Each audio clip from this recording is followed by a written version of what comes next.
పెహల్గాంలో ఉగ్రదాడి జరిగిన తర్వాత కూడా ఈ ఉగ్రవాదులకు సంబంధించిన వేట చాలా వేగంగా కొనసాగుతోంది. అట్లాగే ఈ ఉగ్రవాదులకు సంబంధించిన ఇళ్ళు ఏవైతే ఉంటాయో వాటన్నిటిని కూడా మన భద్రతా బలగాలు పేలుస్తూ వస్తూ ఉన్నాయి. ఇంకోవైపేమో ఉగ్రవాదులు ఖచ్చితంగా అంటే జమ్మూ కాశ్మీర్లోనే ఉన్నారు.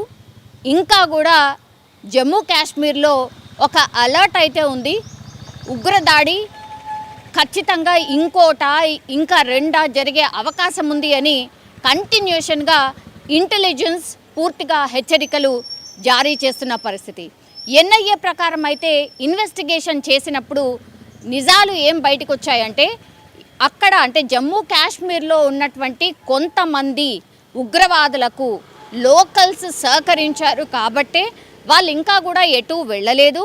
వాళ్ళు అక్కడే ఉన్నారు. వాళ్ళకు షెల్టర్ ఇవ్వడమే కాకుండా వాళ్ళకు ఆహారం కావచ్చు, లేకపోతే ఇతరత్ర అవసరాలు ఏమున్నా సరే ఆర్ జమ్మూ కాశ్మీర్లో ఏం జరుగుతోందన్న ఇన్ఫర్మేషన్ కావచ్చు, ఇవన్నీ కూడా ఇక్కడ స్థానికంగా ఉన్నటువంటి వాళ్ళు కొంతమంది ఉగ్రవాదులకు చేరవేస్తున్నారు అని కూడా ఎన్ఐఏ స్పష్టంగా చెప్పినటువంటి పరిస్థితి. అందుకనే మన భద్రతా బలగాలు కూడా ఏ చిన్న క్లూ దొరికినా వదలనటువంటి సిచ్యువేషన్. ఇప్పుడు ఒక ఉగ్రవాది అంటే ఈ ఉగ్రవాదులకు సంబంధించి సహాయం చేస్తున్నాడు ఒక వ్యక్తి. ఆయన పేరు వచ్చేసి ఇమ్తియాజ్. ఆయన కేవలం 23 సంవత్సరాలు మాత్రమే. ఉగ్రవాదులకు సహాయం చేస్తున్నాడు. వాళ్ళకు ఆహారం కావచ్చు, నీళ్లు కావచ్చు, ఇంకా వాళ్ళకు అవసరమైనటువంటివి అన్నీ కూడా తీసుకెళ్ళి ఇస్తున్నాడు అనేటువంటిది పూర్తిగా ఇన్ఫర్మేషన్ తెలుసుకొని ఆ ఇమ్తియాజ్ అనే వ్యక్తిని పోలీసులు కస్టడీలోకి తీసుకొని విచారణ చేస్తే అవును నేను చేస్తున్నాను, వీళ్ళకందరికీ కూడా ఆహారం సప్లై, అట్లాగే వాళ్ళకి ఏదైనా ఇన్ఫర్మేషన్ కావాలన్నా లేకపోతే ఇతరత్ర ఏం అవసరాలు ఉన్నా కూడా నేను సహాయం చేస్తున్నానని ఒప్పుకున్నాడు. దీంతో వీళ్ళు ఏం చేశారు అనంటే ఆ పర్సన్ ఎవరైతే ఉన్నారో ఈ ఇమ్తియాజ్ అనే పర్సన్ని వీళ్ళు ఉగ్రవాదులు నక్కినటువంటి ప్రాంతం, అది ఒక అటవీ ప్రాంతం. అది ఎక్కడ అంటే కుల్గాం జిల్లాలోని దగ్గరలో ఉన్నటువంటి అటవీ ప్రాంతం. అది ఎక్కడ అంటే కుల్గాంలోని టాంగ్ మార్గ్లో ఉన్న అడవిలో నక్కిండ్రు టెర్రరిస్టులు. సో ఖచ్చితంగా నేను మీకు అప్రూవర్గా మారిపోతాను ఆర్ వాళ్ళ ఇన్ఫర్మేషన్ నేను చెప్తాను, నన్ను మాత్రం వదిలిపెట్టండి, ఇక్కడ ఉన్నారు నేను చూపిస్తాను పదండి అని అంటే మన భద్రతా దళాలు కావచ్చు అతన్ని తీసుకొని ఆయన వెంట తీసుకొని వాళ్ళు వెళ్ళినటువంటి పరిస్థితి. అయితే పూర్తిగా నమ్మకంగా నమ్మించాడు, నేను ఉగ్రవాదులను పట్టిస్తాను, రండి నాతో పాటు రండి అని తీసుకువెళ్ళిన తర్వాత అక్కడ మధ్యలో ఏం నది అంటే వేషా నది. ఆల్మోస్ట్ అక్కడ దగ్గరలోకి అడవికి దగ్గరలో ఉన్న క్రమంలో అక్కడ మధ్యలోనే ఒక నది కనిపించింది. సో ఇవన్నీ కూడా భద్రతా బలగాలు ఏవైతే ఉంటాయో వాటన్నిటిని కూడా అంటే తప్పుదోవ పట్టించి పూర్తిగా ఈ వేషా నది అనే రాగానే ఈ ఇమ్తియాజ్ అనే వ్యక్తి ఆ నదిలోకి దూకేశారు. దీంతో ఒక్కసారిగా అసలు అర్థం కాని పరిస్థితి. మన భద్రతా బలగాలు కూడా పూర్తిగా అప్రమత్తమై అసలు ఏం జరుగుతోంది ఏంటి అని చూసే లోపే ఆ వేషా నది చాలా ఉధృతంగా ప్రవహిస్తోంది. పెద్ద ఎత్తున వాటర్ ఉన్నాయి. సో కొద్దిసేపు ఆ వాటర్ నుంచి బయటకు రావడానికి ఈ ఇమ్తియాజ్ అనే వ్యక్తి ప్రయత్నం చేసినప్పటికీ కూడా పూర్తిగా కొద్దిసేపటి తర్వాత ఆయన మునిగిపోయి చనిపోయినటువంటి పరిస్థితి. దీనిపైన పూర్తి స్థాయిలో దర్యాప్తు ఒకవైపు జరుగుతుండగా విమర్శలు కూడా అట్లనే వస్తున్నాయి మన భద్రతా దళాల మీద.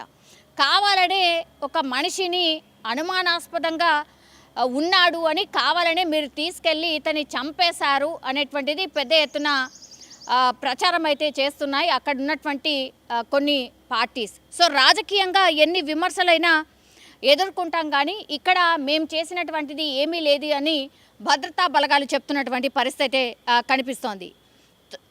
ఈ ఘటన మీద పూర్తిగా తప్పుడు ప్రచారం చేస్తున్నారు. జమ్మూ కాశ్మీర్ మాజీ సీఎం అట్లాగే పీడీపీ చీఫ్ మహబూబా ముఫ్తీ ఆరోపణలు చేసిండ్రు. పోలీసు విచారణకు తీసుకెళ్లిన యువకుడు నదిలో శవమై తేలాడు, ఇమ్తియాజ్ మృతిలో కుట్రకోణం ఉంది అంటూ విమర్శలు అయితే చేస్తున్న సిచ్యువేషన్ అయితే కనిపిస్తోంది. కానీ ఇప్పుడు ఆ వీడియో బయటకు వచ్చింది.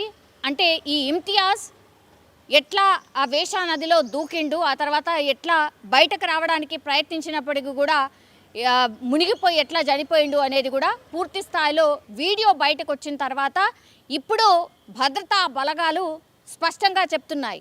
కావాల్సి వస్తే ఆ వీడియో చూసుకోండి. ఇదే మేము ఇస్తున్నటువంటి ఎవిడెన్స్. ఇందులో ఏ కుట్ర కోణం దాగిలేదు. ఉగ్రవాదులు ఎక్కడ నక్కి ఉన్నారో చెప్తానని తీసుకువెళ్ళాడు. అందుకనే పూర్తి భద్రతతో సన్నద్ధమయ్యే మేము అతన్ని తీసుకువెళ్ళాం. కానీ తప్పుదోవ పట్టించి మమ్మల్ని నమ్మించి కావాలనే అందులోకి దూకేశాడు ఇమ్తియాజ్ అనేటువంటి విషయాన్ని భద్రతా బలగాలు స్పష్టంగా చెప్తున్నటువంటి పరిస్థితి. సో దీనిపైన పూర్తిగా విమర్శలు పెద్ద ఎత్తున వస్తున్నాయి. కాబట్టి ఇప్పుడు అధికారులు కూడా, పై అధికారులు కూడా రంగంలోకి దిగారు. అసలు ఈ విషయంలో ఏం జరిగింది ఏంటి అనేది కూడా పూర్తి స్థాయిలో దర్యాప్తు ఒకవైపు జరుగుతోంది. అట్లాగే స్పష్టంగా చెప్తున్నారు. అక్కడ వీడియో ఎవిడెన్స్ కూడా ఉంది కాబట్టి ఇప్పుడు ఈ వీడియో వైరల్గా మారిపోయినటువంటి పరిస్థితి. ఒకటి, భద్రతా బలగాలు ఎంత తొందరగా అయితే అంత తొందరగా ఈ పెహల్గాంలో ఈ దాడి చేసినటువంటి వ్యక్తుల్ని పట్టుకునే క్రమంలో ఏ చిన్న క్లూని కూడా వదులుకుంటా ముందుకు వెళ్తుంటే, ఇంకోవైపేమో ఇగో ఇట్లా కొంతమంది పార్టీస్ కావచ్చు, ఇట్లా కుట్రకోణం ఉంది, ఇంకోటి ఉంది అని అనడం నిజంగా బాధాకరం. ఎందుకంటే అతను ఉగ్రవాదులకు నేను సహకరిస్తున్నాను, వాళ్లకు నేనే ఫుడ్ ఇవన్నీ కూడా నేను వాళ్ళకు అరేంజ్ చేశాను అన్నటువంటి మాట చెప్పిండు. అట్లాగే ఎవిడెన్స్తో పాటు భద్రతా బలగాలు ఇది ప్రూవ్ చేసుకున్నాయి కాబట్టే ఆ మనిషినే తీసుకెళ్ళి అడవి దగ్గర ఎక్కడున్నారు ఏంటి అనేది తెలుసుకునే క్రమంలో ఇప్పుడు అతను నదిలో దూకిన సిచ్యువేషన్ అయితే కనిపిస్తోంది. సో ఇందులో ఎక్కడ కూడా భద్రతా వైఫల్యం ఒకటి కనిపించట్లేదు. అండ్ ఇంకోటి ఏంటంటే కుట్ర కోణం కూడా కనిపించట్లేదు అనేసి కూడా పై అధికారులు స్పష్టంగా చెప్తున్న సిచ్యువేషన్ అయితే కనిపిస్తోంది. ఇప్పుడు ఈ వార్త కావచ్చు, ఈ వీడియో కావచ్చు పూర్తిగా వైరల్గా మారిపోయిన పరిస్థితి.